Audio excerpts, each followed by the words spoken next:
ಕೆಂಡ ಸಂಪಿಗೆ ಬಗ್ಗೆ ಹೇಳಬೇಕಂದ್ರೆ ಇದು ಒಂದು ಟ್ರಾವೆಲಿಂಗ್ ಥ್ರಿಲ್ಲರ್ ಸಬ್ಜೆಕ್ಟು. ಸೂರಿ ನಿರ್ದೇಶಕರ ಜೊತೆ ಮಾಡ್ತಾರೋ 6ನೇ ಫಿಲ್ಮ್ ಇದು. ದುನಿಯಾ ನಂತರ ನಾವು ನಮ್ಮ ಟೀಮು ಮತ್ತೆ ಹೊಸಬ್ನ ಇಟ್ಕೊಂಡು ಈ ಸಿನಿಮಾ ಮಾಡ್ತಾ ಇರೋದು. ಒಂದೊಂದು ಕಡೆ ಅಂತೂ ರಿಯಲ್ ಟೈಮ್ ಅಚೀವ್ ಮಾಡೋಕ್ಕೆ ಹೋಗಿ ನಾವು ನಾನ್ ಸ್ಟಾಪ್ ಶೂಟಿಂಗು 35 ಅವರ್ಸು ಅವ್ರು ಏನು ಜರ್ನಿ ಮಾಡ್ತಾರೆ ಅದನ್ನು ಹಂಗೆ ಲೈವ್ ಆಗಿ ಶೂಟ್ ಮಾಡ್ಕೊಂಡು ಹೋಗೋದು. 80% ಆಫ್ ದ ಫಿಲ್ಮ್ ನಾವು ರೆಡ್ ಡ್ರ್ಯಾಗನ್ ಕ್ಯಾಮ್ರಾ ಯೂಸ್ ಮಾಡಿದ್ದೀವಿ.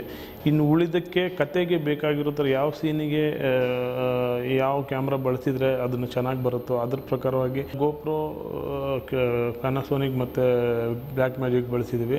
ಸ್ಕ್ರಿಪ್ಟು ಏನು ಡಿಮಾಂಡ್ ಮಾಡ್ತಿದೆ ಅಂತ ಕ್ಯಾಮ್ರಾ ಎಲ್ಲಿದೆ ಅಂತ ನಿಮಗೆ ಹುಡುಕೋಕ್ಕೆ ಆಗಲ್ಲ, ಆ ಥರದಲ್ಲಿ ನಾವು ಶೂಟಿಂಗ್ ಮಾಡಿದ್ವಿ. ಇಡೀ ಸಿನಿಮಾ ಜನರ ಮಧ್ಯೆನೇ ನಡೀತಾ ಇದ್ದರು. ಕ್ಯಾಮ್ರಾ ಯಾರಿಗೂ ಕಾಣದಿರೋ ಥರ ಹೈಡ್ ಮಾಡಿ ಜನರ ಮಧ್ಯೆನೇ ಶೂಟಿಂಗ್ ನಡೀತಾ ಇದೆ, ಬಟ್ ಯಾರಿಗೂ ಗೊತ್ತಾಗದಿರೋ ಥರ ಮಾಡೋ ಪ್ರಯತ್ನ ಮಾಡಿದ್ದೀವಿ.